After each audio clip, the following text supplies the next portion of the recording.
Hello बच्चों, mathematics classes में जावेद में एक बार फिर से आप सबका बहुत बहुत स्वागत है। बच्चों, हम लोग इससे पहले वाले वीडियो में बहुत सारे क्वेश्चंस को देख लिए थे। क्वेश्चन नंबर लगभग 4 तक हम लोग देख लिए थे। क्वेश्चन नंबर 5 है जो हम लोग जो 1.4 है उनके क्वेश्चन नंबर हम लोग 1 को देख रहे हैं, जिसमें कहा क्या गया है कि बिना लंबी विभाजन प्रक्रिया किए बताइए कि निम्नलिखित परिमेय संख्याओं के दशमलव प्रसार शांत या अशांत आवर्ती है। तो आपको ये बताना है कि लंबी विभाजन प्रक्रिया यानी लॉन्ग डिवाइड मेथड का यूज नहीं करना है, और तब भी आपको ये बताना है कि ये जो आपको दशमलव प्रसार दिया गया, ये परिमेय संख्या दिया गया है, उसके दशमलव प्रसार क्या होंगे, शांत होंगे या अशांत आवर्ती होंगे, सिर्फ आपको ये बताना है। तो हम लोग बहुत सारे क्वेश्चन को सीख लिए कि कैसे हम लोग इसको ये बता सकेंगे कि इसके दशमलव प्रसार शांत होंगे या अशांत होंगे।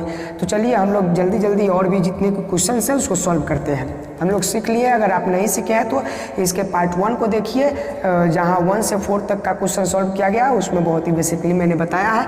तो चलिए इसको हम लोग सॉल्व करते हैं। इसमें याद रखना है बच्चों आप लोगों को कि सबसे पहले तो ये परिमेय संख्या दी गई है। तो दी गई परिमेय संख्या के करना क्या है, यहाँ लिखेंगे दी गई परिमेय संख्या, दी गई परिमेय संख्या दी गई परिमेय संख्या कितना है, तो 29/343 है। तो इसी को लिख लीजिए 29/343 के हर का क्या करने पर अभाज्य गुणनखंड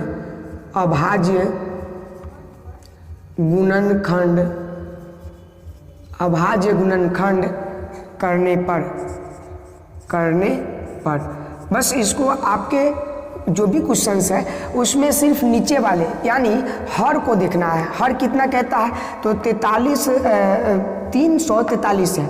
इसके 343 जो हर है सिर्फ इसका अभाज्य गुणनखंड करना है और आपको आंसर तैयार मिलेगा। तो चलिए देख लेते हैं कि आखिर इसका अभाज्य गुणन कितना होगा।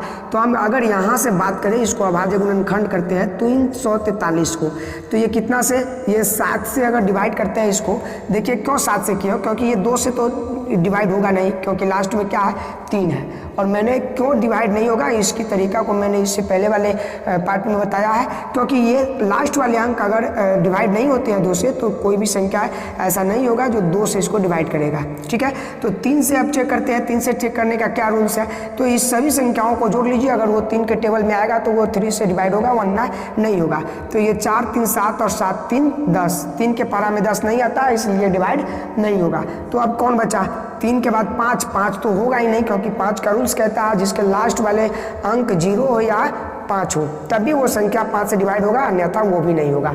तो चलिए अब देखते हैं कि क्या ये 5 से जब डिवाइड नहीं होगा तो 7 से हो सकेगा।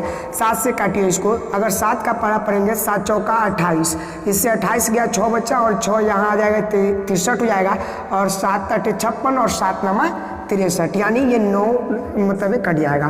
तो ये 49 हुआ। अब ये 49 को भी कौन काटेगा, तो भाई 7 काट देगा। काट के देखिए 7 7 49, फिर 7 से 1 टाइम्स में ये 1 टाइम्स में कट गया, यानी जो इसके अभाज्य गुणनखंड आए वो कितना आया, तो इसका अभाज्य गुणनखंड आया 7 × 7 × 7, यही है ना।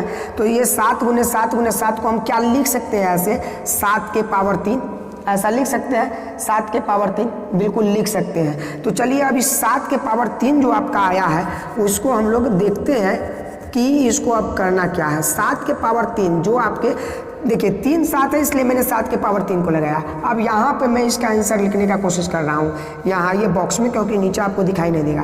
तो यहाँ पे लिखेंगे, क्योंकि ये हम देखें कि इसके जो हर है उसके अभाज्य गुणनखंड किए हैं। आपको हर क्वेश्चन में यही कहता है कि जब भी आपको क्वेश्चन देगा कोई परिमेय संख्या जब भी PYQ के रूप का रहेगा तो उसके हर को यानी नीचे वाले को हल करना है, और हल करने के बाद इसके अभाज्य गुणनखंड को देखना है। और अभाज्य गुणनखंड एक सूत्र होता है 2n और 5n। अगर उस रूप का है तो हम कहेंगे ये शांत आवर्ती होगी और नहीं तो अशांत होगा। तो पहले देखते हैं, यहाँ सूत्र लिखेंगे। इसके नीचे आप लोग लिख लीजिएगा, हम जगह नहीं है तो इसलिए यहाँ लिख रहे हैं। यहाँ सूत्र क्या है, 2n 5m 2 का पावर n और 5 का पावर n। अगर इस रूप का कोई अभाज्य गुणनखंड आता है तो वो शांत होगा, अन्यथा अशांत होगा। तो देखिए ये तो आपका सूत्र है, और ये जो आपका आंसर आया उसको इसके बगल में लिखिए 7 के पावर 3। आप बताइए इसके हर में अगर बात करें m और n क्या बताता है, क्या इंडिकेट करता है? तो m और n बताता है ये कि आपके कितने पावर्स में ये कटा है, यानी 7 का पावर 3, तो यहाँ 3 क्या है, n है, और यही 5 का पावर कुछ रहता है, यानी 5 इसमें कुछ होता तो हम कहते हैं कि m के पावर जो भी होता वो होता। लेकिन ये 7 देखिए, तो क्या मेरे सूत्र में 2 और 5 के अलावे 7 है? नहीं है। तो हम कहेंगे कि जब 7 नहीं है तो यानी ये सूत्र के रूप का ये इसके अभाज्य गुणनखंड नहीं आया है। इसका जो अभाज्य गुणनखंड है वो सूत्र 2n और 5m के रूप का नहीं आया है। यहाँ लिखेंगे, इसलिए यहाँ लिख दीजिए ऐसे, यहाँ 29/343 के हर का गुणनखंड या अभाज्य गुणनखंड लिख दीजिए, हर का अभाज्य गुणनखंड सूत्र 2n और 5m के रूप का नहीं है, इसलिए 29/343 इसलिए, या डायरेक्ट लिख लिए, इसलिए यह अशांत आवर्ती होगा। कोई बड़ी बात नहीं है बच्चों, ये सॉल्व हो गया। सबसे पहले आपको क्या करना है, सबसे पहले ये देखना है कि आपका क्वेश्चंस क्या है। तो हमने क्वेश्चन देखा तो 29/343 था, तो लिखे दी गई परिमेय संख्या 29/343 के हर का अभाज्य गुणनखंड करने पर, यानी हर को आपको देखना है, अंश को कोई भी क्वेश्चन में नहीं छूना है। तो हर को देखिए, यानी हर नीचे वाले होते हैं तो नीचे वाले को 343 को देख लिए, तो यहाँ पर हमने 343 को छू कर भी क्या करना है, आखिर इसको हमको पैकेट में रखना है नहीं, इसको क्या करना है, इसका हर के जो भी 343 है या कोई और रहता है तो इसका गुणनखंड कर देना है।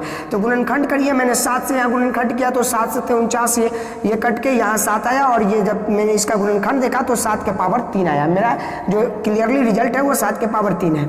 अब यहाँ पर मैंने सूत्र देखा, क्योंकि हमसे पूछा है इसका दशमलव प्रसार शांत या अशांत आवर्ती होगा, तो हम लोग इसके दशमलव प्रसार को देखेंगे कि शांत होगा या अशांत होगा। तो इसके लिए क्या किए, हम देखें कि हमारे पास एक सूत्र होता है, आपका बुक एक सूत्र देता है जो 2 के पावर n और 5 के पावर यानी 5 के पावर m, यानी 2 के पावर n और 5 का पावर m है, और ये बराबर करता है किसके, जो भी आपके गुणनखंड आया है। तो गुणनखंड आपका क्या है, 7 के पावर 3। तो क्या आप सूत्र के मुताबिक देखिए, तो क्या आपका सूत्र के मुताबिक अंक आया है? नहीं। यहाँ 2 है, यहाँ 5 है, यहाँ क्या है 7 है, नहीं आया, यानी 2 नहीं, न 2 है इसमें और ना 5 है, तो कुछ नहीं है। तो इसका मतलब ये जो है ये मेरे सूत्र के मुताबिक आंसर नहीं है। तो लिखेंगे यहाँ 29/343 के हर का अभाज्य गुणनखंड सूत्र किसके, 2 के पावर n और 5 के पावर m, यानी 2 के पावर n और 5 के पावर m के रूप का नहीं है। क्यों नहीं है भाई, तो क्योंकि इसमें 2 और 5 का जिक्र किया गया है, लेकिन इसमें आया क्या है, 7 है, इसलिए नहीं है। और इसलिए यह अशांत आवर्ती होगा। यह का मतलब कौन, तो 29/343। जब भी इसको ये हल कीजिएगा तो ये कैसा आएगा, अशांत आवर्ती होगा। बस यही आपसे पूछा है, इसका आंसर यही होगा। ठीक है, अब हम लोग अगले क्वेश्चन को देखते हैं कि 5 तक क्वेश्चन बना लिया, आखिर छठा क्वेश्चन क्या कहता है, इसको हम लोग देखते हैं, आगे बढ़ते हैं। चलिए बच्चों, हम लोग अगला क्वेश्चन देखते हैं। क्वेश्चन नंबर 6 क्या कहता है, कहता है कि आपको वही बिना लंबी विभाजन प्रक्रिया द्वारा आपको बताना है कि इसके दशमलव प्रसार शांत होंगे या अशांत आवर्ती होंगे। करना क्या होगा, सबसे पहले आपको क्वेश्चन को देखना होगा। क्वेश्चन कितना है आपका, तो क्वेश्चन है 23/2 के पावर 3 और 5 के पावर 2। 23/2 के पावर 3 और 5 के पावर 2। देखिए बच्चों, पहले बात समझिए, अभी तक हम लोग क्या कर रहे थे, इसमें कभी भी ऐसा क्वेश्चन आप अभी तक क्वेश्चन नंबर 5 तक ये देखे हैं कि किसी के दशमलव ये इसके गुणनखंड करके लिख दिया हो। जैसे मान लीजिए हम यहाँ कुछ उदाहरण आपको दे दें, ये 10 है, तो 10 का हम लोग गुणनखंड करते थे, 2 से लगाएंगे, ये 5 कटेगा और 5 से ये 1 टाइम्स में कट जाएगा, क्या बचेगा, 2 × 5, यही इसका गुणनखंड होता था। लेकिन अभी आप बताइए, तो अगर यहाँ एक और चीज़ देख लेते हैं, तो इसके पावर अगर मान लीजिए कि यहाँ 2 आ जाता है, जैसे 20 को ले लीजिए, 20 को ले लीजिएगा तो 2 के पावर 2 से लगाएंगे ये 10 हो जाएगा, फिर 2 से लगाएंगे ये 5 हो जाएगा, फिर यहाँ 5 से लगाएंगे 1 हो जाएगा। यानी इसको हम लिख सकते हैं 2 गुने 2 गुने 5। तो 2 आया, इसलिए 2 का पावर 2 गुने 5। तो हम क्या देख रहे थे अभी तक कि इस रूप में हम क्वेश्चन को ला रहे थे, जैसे 2 के पावर 2 और गुने 5 है, तो इस रूप में हम इसके पावर के रूप में ला रहे थे। बड़ा बड़ा क्वेश्चन सब था और इसके हर बहुत ही बड़े थे, तो इसके पावर के रूप में हम लाने का कोशिश कर रहे थे। लेकिन अब क्या है, अब यहाँ पर इसके गुणनखंड को ही आपको दे दिया गया है। कहता है कि आपका गुणनखंड किया हुआ है, अब आपको सिर्फ ये बताना है कि ये शांत होगा या अशांत आवर्ती होंगे। तो बहुत ही सिंपल है बच्चों, चलो देखते हैं हम लोग कैसे इसको सॉल्व करते हैं। इसमें अगर आपको गुणनखंड दिया है तो क्या गुणनखंड करने की जरूरत है? नहीं है, क्योंकि आपको पहले से ही गुणनखंड दे दिया है, काम आपका आसान कर दिया है। तो चलिए हम लोग इसको हल करते हैं कि आखिर हम लोग क्या करें कि और आसान हो जाए और जल्दी से सॉल्व हो जाए। तो इसमें करना क्या है, ये जो आपका हर दिख रहा है उसमें डायरेक्ट आपको सूत्र लगा देना है। यहाँ पर लिखेंगे हल, लिखेंगे और हल में लिखेंगे क्या? सूत्र। और सूत्र क्या होता है? 2 के पावर n और 5 के पावर m, यानी 2 का पावर जो होता है वो n होता है और 5 का पावर होता है m। तो इस रूप का क्या आपका गुणनखंड है? तो हम लोग पहले गुणनखंड करते थे, फिर उसको चेक करते थे कि इस रूप का है कि नहीं। लेकिन अब से आपको गुणनखंड करके दिया है और डायरेक्टली आपको चेक कर लेना है। तो हम लोग चेक करने के लिए ये सूत्र के मुताबिक इसको बैठाने का कोशिश करेंगे। 2 के पावर 3 है और 5 के पावर कितना है? 2 है। 2 के पावर 3 और 5 के पावर 2 है। तो आप थोड़ा सा दिमाग लगाइए, देखिए कि यहाँ जो 2 के पावर n था, 5 के पावर m था, इसमें 2 है। अगर नीचा हम बात करें तो नीचा क्या आपको दिख रहा है? ये दिख रहा है कि इसके पास कितना है? 2 है। और इसके पास कितना है? 2 है। इसके पास कितना है? 5 है। इसके पास कितना है? 5 है। और इसका n पावर है, n का मतलब कोई भी नंबर होगा, चाहे m का मतलब भी होगा कोई नंबर, यानी इसके जितने भी पावर होंगे उसको n और m से दिखा रहे हैं। तो यहाँ देखिए 2 का पावर 3 है, तो यहाँ 2 का पावर n था, n के जगह पर कितना है? 3। और 5 का पावर m है, यानी 5 का पावर 2 है। इस स्थिति में आपको क्या करना है, यहाँ लिख देना है, डायरेक्टली लिखना है आपको कि दी गई परिमेय संख्या, यहाँ लिखेंगे दी गई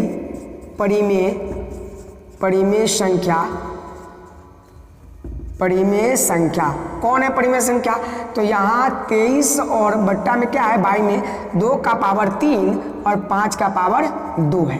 यानी दी गई परिमेय संख्या 23/2 के पावर 3 और 5 के पावर 2 के हर का गुणनखंड, हर का अभाज्य लिख दीजिए, अभाज्य गुणनखंड, हर का अभाज्य गुणनखंड किस रूप का है? तो सूत्र के रूप का है। तो गुणनखंड सूत्र 2n और 5m के रूप का है। अब है तो क्या होगा? इसलिए यह शांत आवर्ती होगी, शांत आवर्ती होगी। कोई दिक्कत नहीं है बच्चों, कहाँ कुछ इसमें कुछ आया ही नहीं। सबसे पहले तो हम लोग पहले क्वेश्चन को देखते थे, वो थोड़ा बड़ा क्वेश्चन होता था और तब हम उस क्वेश्चन के हर का क्या करते थे। देखिए इसमें भी हमने अंश को नहीं दिखा है, अंश को मैंने छुआ भी नहीं और आंसर निकल गया। इसका क्या मतलब है कि आपको इसके 10 क्वेश्चन दिए गए हैं, 10 में से किसी भी क्वेश्चन के अंश को नहीं छूना है, सिर्फ हर से ही आपका काम चल जाएगा। तो हर का गुणनखंड करते थे, लेकिन इसमें किया हुआ था, इसलिए हमने डायरेक्टली इसको सूत्र से क्या किया, तुलना किया इसका सूत्र से, और सूत्र का तुलना किया जब इससे तो लगा कि ये दोनों समान है, इसलिए दी गई परिमेय संख्या इतना के हर का अभाज्य गुणनखंड सूत्र 2n 5m के रूप का है, इसलिए क्या होगा, ये शांत आवर्ती होंगी। या अब हम लोग अगले क्वेश्चन को देखते हैं कि क्वेश्चन नंबर 7 आपका क्या कहता है और क्वेश्चन नंबर 7 कैसे सॉल्व करना है, क्या क्वेश्चन है, चलिए देखते हैं। चलिए देखिए हम लोग के क्वेश्चन नंबर 7 क्या है। क्वेश्चन नंबर 7 कहता है कि फिर वही बिना लंबी विभाजन प्रक्रिया के आपको बताना है कि ये शांत है या अशांत है। हमारा क्वेश्चन क्या है, 129/2 के पावर 2, 5 के पावर 7 और 7 के पावर 5 है। इसको कैसे हल करेंगे? सबसे पहले हम लोग इसको हल करने के लिए वही ये पहले से गुणनखंड दिया गया है, इसलिए इसको डायरेक्टली हम लोग सूत्र से तुलना कर देंगे और सूत्र से तुलना करने के बाद देखते हैं कि क्या होता है। सूत्र से तुलना कीजिएगा तो यहाँ पर लिखिएगा हल, और हल में होगा क्या, तो लिखिएगा सूत्र। सूत्र क्या होता है, 2 के पावर n और 5 के पावर m। 2 के पावर n और 5 के पावर m है, और इसके जो हर है क्या इसके बराबर में है, तो चलते हैं इसके हर को लिखते हैं इसके बगल में। इसका हर क्या है, 2 के पावर 2 गुने 5 के पावर, या डायरेक्टली लिखिए 2 के पावर 2, 5 का पावर जो है वो 7 है, और 7 का पावर कितना है, 5 है। ये आपका आंसर है। तो आप थोड़ा सा तुलना करके बताइए हमको, तुलना कीजिए। तो ये आपका सूत्र था और ये आपका आंसर है। इसके हर का गुणनखंड किया गया है। तो हर का गुणनखंड अगर हम देखें तो ये 2 का जो भी है, 2 का पावर कुछ है, तो यहाँ भी पावर तो कुछ है और 2 भी है। चलिए यहाँ तक सही है। 5 का पावर m, यानी m का मतलब कुछ भी पावर हो सकता है, 1 2 3 4 5 6 7 8 9 10 कुछ भी हो सकता है। तो यहाँ चलिए m के जगह पर तो 7 है, 5 है क्या, हाँ 5 तो है इसमें। क्या इसमें 7 दिया है आपके सूत्र में 7 है? नहीं है। इसमें 7 दिया है, आपके सूत्र में 7 नहीं है। इसका क्या मतलब है कि ये जो है आपके सूत्र के मुताबिक आंसर नहीं है। तो जब सूत्र के मुताबिक आंसर नहीं है तो क्या करना होगा, तो हम ये सूत्र के मुताबिक अगर नहीं हुआ तो हम डायरेक्टली कह देंगे कि किसी भी हर के अगर ये जो गुणनखंड होता है वो 2n और 5m, यानी उसके गुणनखंड 2 ही स्थिति में आनी चाहिए। या तो उसके गुणनखंड में सिर्फ 2 होना चाहिए, या तो सिर्फ 5 होने चाहिए, या और 2 और 5 होने चाहिए। अगर इसके अधिक इसके ज़्यादा कोई भी दूसरा 3 4 5 या कुछ भी मान आता है और वो उसके गुणनखंड होते हैं, तो हम कहेंगे कि वो जिसके गुणनखंड है वो संख्या क्या है, अशांत आवर्ती होंगे। तो यहाँ देखते हैं हम लोग कि ये दोनों तो बराबर है नहीं, इसमें 7 एक एक्स्ट्रा आ गया है। तो हम यहाँ लिखेंगे कि दी गई परिमेय संख्या, दी गई परिमेय संख्या, परिमेय संख्या क्या, परिमेय संख्या जो है, दी गई परिमेय संख्या के हर, अब परिमेय संख्या यहाँ लिख दीजिए, दी गई परिमेय संख्या 129/2 के पावर 2, 5 के पावर 7 और 7 के पावर 5 के हर का अभाज्य गुणनखंड, अभाज्य गुणनखंड किसके रूप का है, अभाज्य गुणनखंड सूत्र 2 के पावर n और 5 के पावर m के रूप का नहीं है। कौन नहीं है भाई? तो हमने पहले तुलना करके देख लिया, 2 और 5 तो है, एक्स्ट्रा 7 आ गया, इसलिए सूत्र के रूप का नहीं है। तो सूत्र के रूप का नहीं है, इसलिए यह अशांत आवर्ती होगा। कोई दिक्कत नहीं है, हो गया आंसर। कहाँ इसमें कुछ है, सबसे पहले आपने देखा कि इसके जो गुणनखंड है, क्योंकि हर को ही लेना है तो हर का गुणनखंड 2n और 5m के रूप का आना चाहिए, लेकिन इसमें 2 और 5 तो था, एक 7 बढ़ गया था, इसलिए सूत्र के रूप का नहीं है। और जो सूत्र के रूप का नहीं होगा उसको क्या कहेंगे, अशांत आवर्ती, और जो सूत्र के रूप का होगा उसको कहेंगे शांत आवर्ती है। तो चलिए अब अगले क्वेश्चन देखते हैं कि वो क्या कहता है।